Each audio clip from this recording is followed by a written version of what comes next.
So this conference is going to be in English. Later on, you will have a French version of this presentation. I prefer if you have any question, just raise your hand and I will try to respond it. I prefer that way instead of like starting and then giving time for questions and answers. I prefer just raise your hand, and this is a really open space for that. So I'm gonna talk, as you know, I'm gonna talk about luxury, but which are the networks of luxury? And the word network is very important because there's a mistaken translation error that's common that says, for example, social network. And some people think immediately on Facebook and Twitter or Instagram perhaps. But social network in a strict way, social network is how people connect to each other. That's a social network. So I'm going to talk about luxury, Swiss luxury, specifically Swiss luxury. And well, for me as a foreigner, I'm a foreigner, I'm from Mexico, you know that. I don't know much about Swiss luxury. But the purpose of this talk, the purpose of this presentation, is to show you how, if I don't know nothing about an industry, I can use digital tools, digital methods, digital anthropology, to know a little bit more about that topic, to learn about the segments, to learn about our markets. So that's very important. So yes, I am a digital humanist in information, and my purpose is, well, digital humanists create our own tools.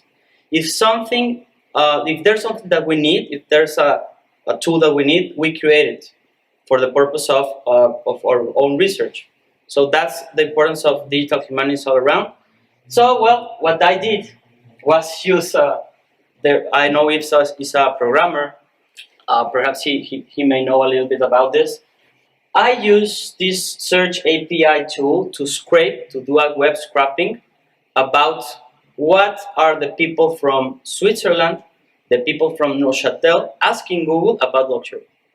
And that gave me context, the context that I needed to do this talk. So I will show you the 50 most common questions Swiss people make around luxury. And it's not just Swiss people, this is specifically people from Neuchâtel. So this is a beautiful data visualization. I'm really into data visualization. I love data visualization.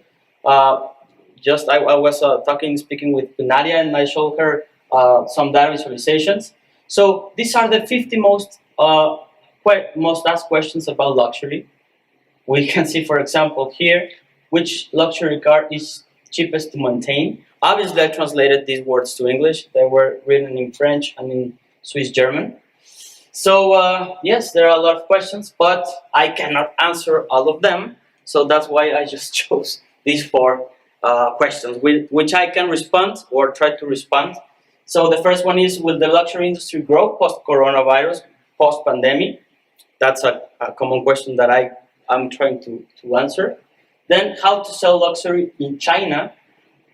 Because the other day when I was with Ben at the event, the Basel World, I talked with a few people, but I talked profoundly about luxury industry. And the common parameter was China. Like, we want to go to China, the Chinese market is really huge. We are trying to find our way there. So that's why I consider this question particularly interesting. Then, what is Swiss luxury? Do you know what is Swiss luxury? Do you know what makes it Swiss? You can raise your hand and try to guess, perhaps. No problem. Because us as foreigners, we have an idea, but we are from another culture, another tribe. So what do you think is Swiss luxury? Quality. Quality. Okay, that's a good one. Yes. What else? We can find it out later. I will show you. Yes, go ahead then. Beautiful nature. Beautiful nature, yes. That's actually very important for the answer. So you have an idea. But the important thing about Anthropomedia and about what we do is to have all these opinions gathered together and seen from an outside perspective. Something that in Spanish is called lectura distante, or distant reading. Because what we are trying to look are for patterns that people make when just browsing or asking questions. And this is, for example, distant reading for the question that Swiss people make around luxury industry. So the final is how luxury influencers work, and we have a lot of cases, and I will show you how the networks of the luxury are created, how they are like a beautiful architecture around the most important social networks that we can find. So to answer the first question, will the luxury industry grow post-corona? What do you think? Are the numbers going to be positive or negative? What do you think? In the next 5 years, let's say. Positive. Why? Because there's still demand for luxury. Still demand for luxury. Yes, that's part of our human existence since the beginning. We use as we know, we use it to distinct ourselves. But now that thing of distinction that Bourdieu mentioned right now is currently on debate because it has more aspects to be considered, not just distinction. But I will tell you, the thing that's gonna make that some markets grow their luxury penetration is gonna be what some authors called revenge shopping. Like they are telling, let's see a graph. I have a graph right here because it's important you to know a little bit of these numbers and graphs. This was reported recently by Statista, and as you can see, the numbers were wow here. Like, there was a nice year, and then bang, coronavirus.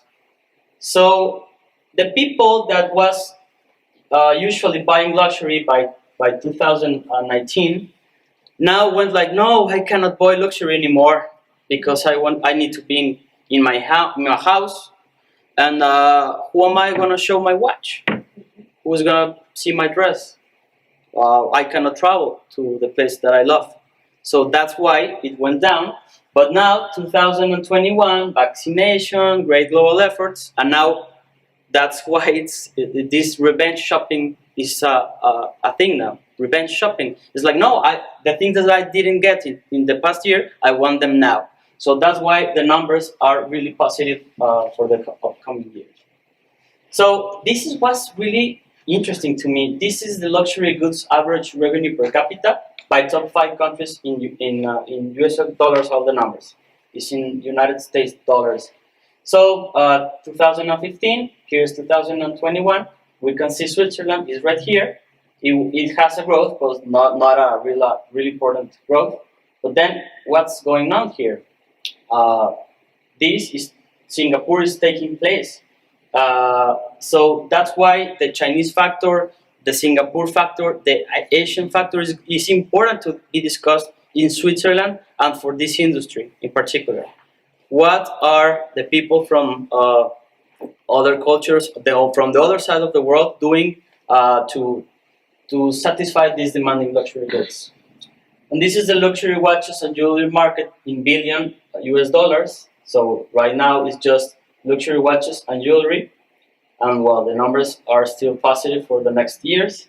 As you can see, this year it starts the revenge shopping effect.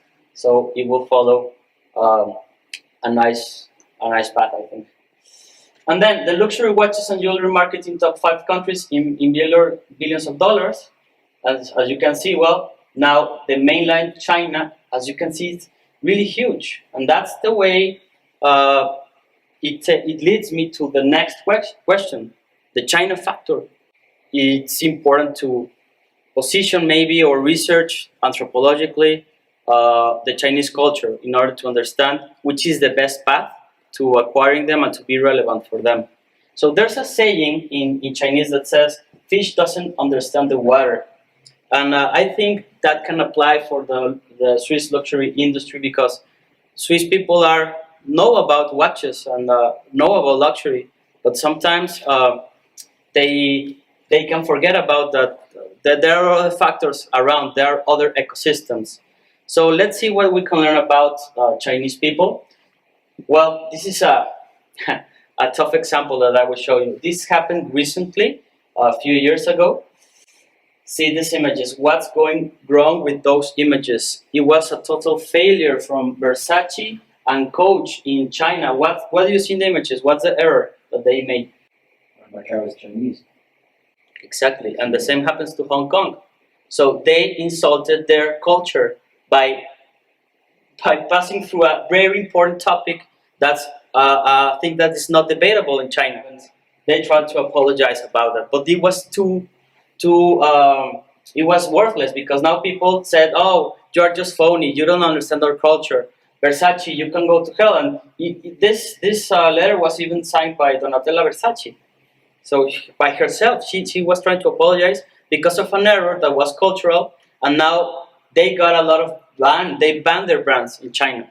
They are struggling because of a cultural factor that was put aside and was really important for the luxury industry, and well, there was a total failure. So we need to understand cultural codes, and this is the point when anthropology, sociology, cultural studies began to merge. We cannot distinct them anymore. Even the Neuro-Jungian approach, which is where the cultural code comes from, how do we behave? How do we decode our reality or daily lifestyles? That's the cultural code. If you have the code for a culture, it can open many doors. And if you're a brand, you have brand meanings, or you must have brand meanings, and those brand meanings need to be aligned to the cultural code in order to understand. So, research done by a group of anthropologists and psychologists with this approach, well, they show or they revealed that the cultural code for China is the womb. And they say, okay, it's a woman pregnant with twins, which are yin and yang. They represent themselves as the dichotomic center, as the creators of the world. They see themselves as the creators of the world. I studied Mandarin Chinese for many years, and I know, for example, that what China means is the center, the military center. That's the meaning. So, for example, to read Chinese or Mandarin, to be more specific, you need to have at least 2 characters. Every time you need to have 2 characters to read something in order to a word make sense. And this is very revealing because first, the duality of having 2 characters, and secondly, one gives the context to the other. So this combination of characters is very important for their culture. Their culture, sorry. So that's why this is a really important cultural code to understand if you want to make commerce with China. So here, for example, we have this example of Jin. It's really elitist. This is currently going on. This just happened this month. It started to went on this month. So it says Borbet develops luxury's first social retail store in Shenzhen, China, powered by Tencent technology. So in that place, they have this flagship store, and you go there and you see the products, but you have your mobile phone. And this is not a digital or just digital experience. This is also not a physical experience. This is a phygital experience, the combination of both. So right now, for example, if we go to this store, we have our mobile phones, and we need to be active with the avatar, taking pictures and buying and buying and buying, creating a social currency. Then it's other, it's the yang. This is anti-elitist. So as you see, this is in Hong Kong, so it's the opposite. So it says, this hotel, Group Rosewood, opened Carlyle and Company, a private members club with the difference. Members are selected on account of their personality and interests, as opposed to their profession or income. So the promise of this is the opposite. We are anti-elitist. We will not judge you from the money you have or how much you pay to us or you are spending with us. You are gonna be relevant if your personality and interests are shared with others. So this is another way to presenting a really awesome experience that's luxury related, and they understand perfectly this balance. So this is the complete opposite. The third question is for me is the most interesting question, because what is Swiss luxury? I lived with my wife 4 years, 3 years. Sorry, 3 years? Yes, I missed 1 year. So in this time, I've learned a lot of Swiss culture because she behaves sometimes as a Swiss, and I'm a Mexican. We have sometimes a cultural clash. But the important thing to notice here is, I will give you this phrase. It says, The privileging of the tag legitimizes a cultural conception of the world. Tags are network meaning. And this is a quote that reveals a lot of how we behave and how we manage tags all around our lives. So, for example, if I tell my wife, "You are behaving like a Swiss," I'm putting her a hashtag that says Swiss. For whatever I think is Swiss, I put her that hashtag, that tag. And since we emerge as a species, we've done that with the nature, with the religion, etc. We put hashtags, we put tags. The important thing is that now these tags can be measured, and we know how to measure them. So if we want to understand Swiss luxury, we can rely on how people tag Swiss luxury, and we can use big data to that purpose. So, for instance, we mined 5,500 public images tagged with Swiss luxury, that way, and we gathered these beautiful images. This is just one image of the 5,000. As you can see, those moments, all of them were hashtagged with Swiss luxury, and that's a beautiful collage that was made by those hashtags. So imagine that of each of these pieces of images, there are many metadata that we can understand as well. Each picture has a copy written, each picture has a place where the picture was shared, each picture has likes, social interactions, so that's really important. And if we analyze all the images and the metadata, we'll find our answer, in this case, to the question, what is Swiss luxury? This is a visualization of all those metadata. These are the copies accompanying the images. So there are 2,462 words in them. So as you can see, the biggest words, the biggest words are Swiss made, Swiss design, and Swiss lifestyle. So yes, Ben was right, and you too, because most of the people find that Swiss luxury is related to design, manufacture, and lifestyle, and the biggest is Swiss design. So that's I now can say, okay, if someone asks me what is Swiss luxury, I can relate to what 5,000 people think is Swiss luxury, and I can prove it. And the very last question that I will answer about Swiss luxury is specifically how luxury influencers work. So I'm gonna try to debunk some of the myths around influencers and how many agencies, many marketing people approach influencers. Okay, so here's a quote, an initial quote about from Manuel Castells. He, as you know, he is right now serving in Barcelona. So it says, "The atom is the past. Instead, the symbol of science for this century is the dynamic network." And I proved this many times in my life. 2 years ago, I contacted Patrick from LinkedIn. And I was, a technoanthropologist, wow. And he speaks Spanish, wow. And he's from Switzerland, wow. I want to contact him. So he was interested in research, and I contacted him. So that's the beginning. And then you are now all here, and I'm here talking in Switzerland about Anthropomedia, the company that you all own, because we believe in the power of networks, and we've proven several times that networks are important for our existence. They are very important, and the Chinese people as well. They value a lot of the networking. That's part of their culture. But I refer to that kind of influences. That kind of influence is measurable. That kind of network power is really measurable, and that's also a thing that we do. For example, Chiara Ferragani, which my wife told me about as well. Chiara Ferragani, she is now here wearing a watch, and then Hublot says like, "Oh, like," because that's the watch that she's using. And then yes, you have the likes, everything. But I was telling Nadia a few moments ago that in our understanding, the people that tend to like this kind of posts and the people that are exposed to this kind of content by those kind of influencers do not tend to buy these watches. So yes, for luxury, it's important to have distinction, and yes, you have a public that desire these precious objects. We record to science. This was published recently, it's from July 2021, and it says, a study finds surprising source of social influence. Want to promote your new product or trigger a shift in thinking? Steer clear of the influencers. Keep away from influencers, such as Chiara Ferragamo.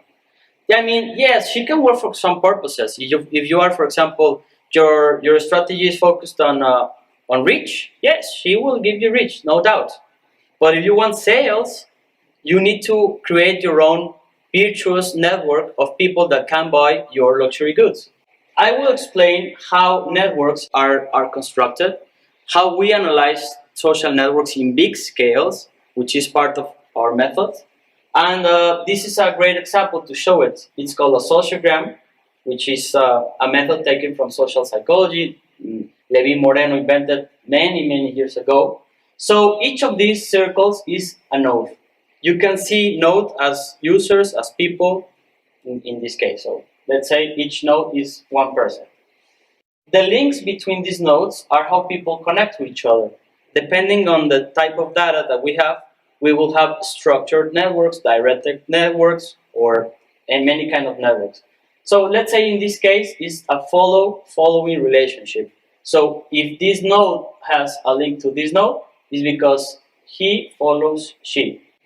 But we need to be aware of the positioning of these nodes. So for instance, if we count this particular node, we count his links, 1, 2, 3, 4, 5, 6, 7. He has 7 links. He's the most connected of all of these sociogram nodes, so he has the most number of connections. So imagine that we want to promote an event that's, I don't know, let's say, for instance, the Basel World, the event that just passed in Geneva. It was amazing, and we want to promote it because it's the coming back of a great event that many years ago had much people. So we want to promote that.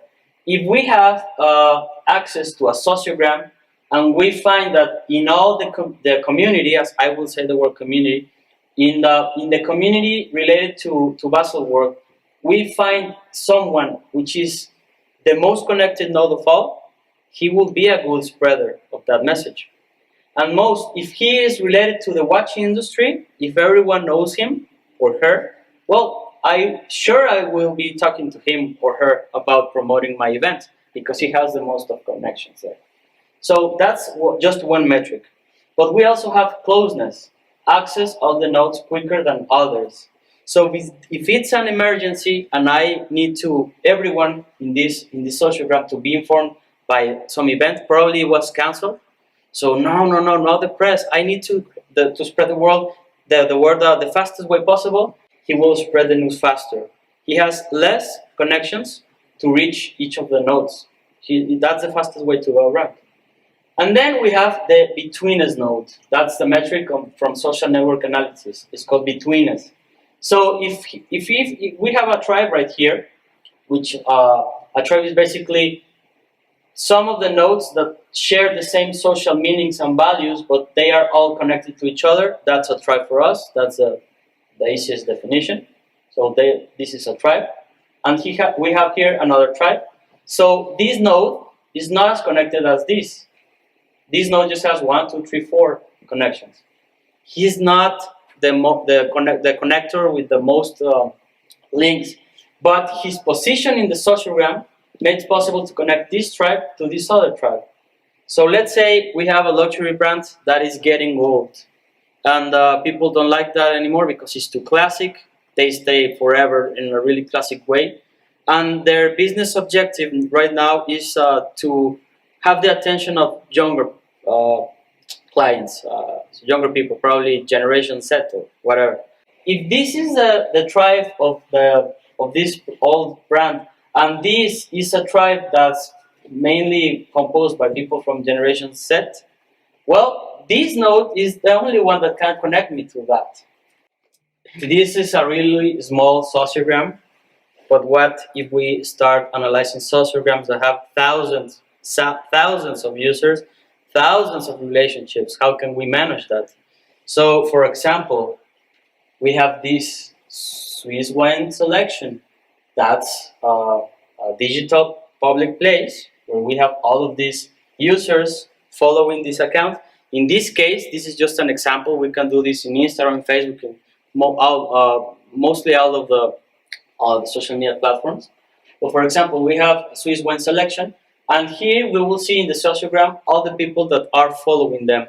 So the social value in this particular case is if you follow this account, you will be here someplace. But what the research tells us is if you want to influence a network, you cannot just rely on the biggest nodes. You need to go to the periphery nodes, peripheric nodes. Wow, who is this? Well, he's the CEO of Swiss Wine Select. He's the CEO. He's right there. So that's why we need to do research and not just rely on big data to make decisions. If I want to impact this social digital public space, I need to understand the relationships among all the nodes. So, for example, here's another luxury hotel. This is how its community looks like. You can see it's mainly composed from other hotels.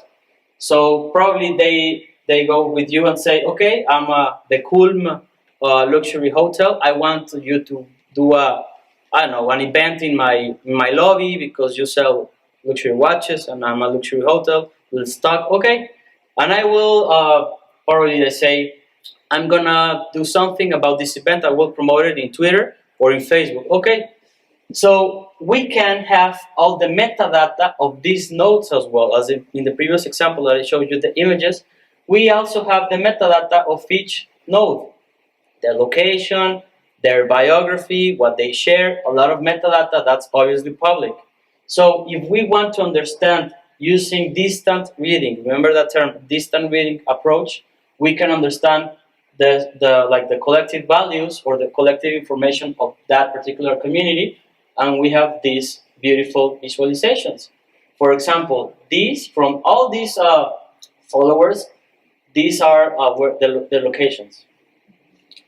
And the followers' biography, the one that said, for example, I'm a teacher at the Tecnológico Monterrey, a member and founder of Entrepreneur, that I have in my profile. If we gather all those users, all of these users' information, and put it in a visualization, we will see that a lot of them are hotels. So probably they are not like my final clients won't be there, won't be following this luxury hotel. But what happens, for example, if we have the Omega European Masters Golf? They say golf is really important for businesses and it's a luxurious sport for some people. So we have all these, this is their tribes that they have.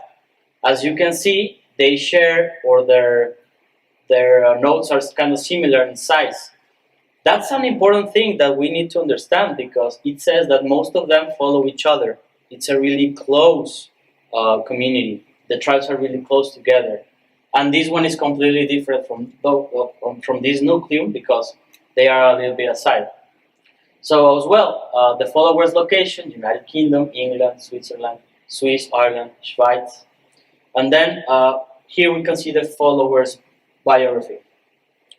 So if you're selling Swiss luxury watches and you are invited to sponsor this game and you see that most of the people share this, are you going to sponsor this event or not? Just based in this graph. Are you going to sponsor it? What do you say? Most of the people are directors from companies. So it's a no-brainer. I mean, if they are directors from many companies around from these places, they probably have the money to buy a watch or to buy something. So in this case is not as in the hotel. The hotel is mostly followed by other hotels, and that's not relevant. But in this case, most of the followers are directors of companies, and they are showing this. So probably it's a good way to go. Father and husband, and then we see that's real people that describe themselves as people, not as businesses, etc. Okay, so in this example, this is something that most companies do not understand in the first place. Aspire lounges are these kind of launching places where you go when you are traveling, but they are usually for people that has certain credit cards and is given like a I don't know like a perk of the credit card companies. So they have credit cards, they travel and they spend a lot of money because they travel and they have this credit card and these benefits. So what can you imagine are this community from followers of 6,000 followers around that? The people that follow Aspire lounges are traveling, have a credit cards, are spending because they have points. So if we go here to see the metadata, we find that these are the places where they are, mostly United Kingdom, as you can see. But you can see the followers biography: mom, love, travel, family, manager, for example, director here. But the biggest one is mom. So most of them are just mothers that travel a lot around the world. And so yes, if we need to approach this kind of communities that for us are like, no, these launches, what are they relevant for? But they are the digital public spaces where these end users gather around. They are following these kind of digital public places. So that's the point where we need to take our brands to these kind of communities. So we have excellent products that share the Swiss luxury values that I just mentioned. And in this case, we have a tribe that's valuing that has a lifestyle that can pay for those luxury Swiss values. I just want to leave you with this, which is our most important phrase: no data, no numbers, people is what we are. And the main approach of Anthropomedia since the beginning has been yes, we take a lot of big data, we take a lot of engineering services, data mining, etc. But at the end, we need the context. As the Chinese made when they are reading the Chinese characters, you cannot just be one, you need the context of the other. Thank you very much. Thank you.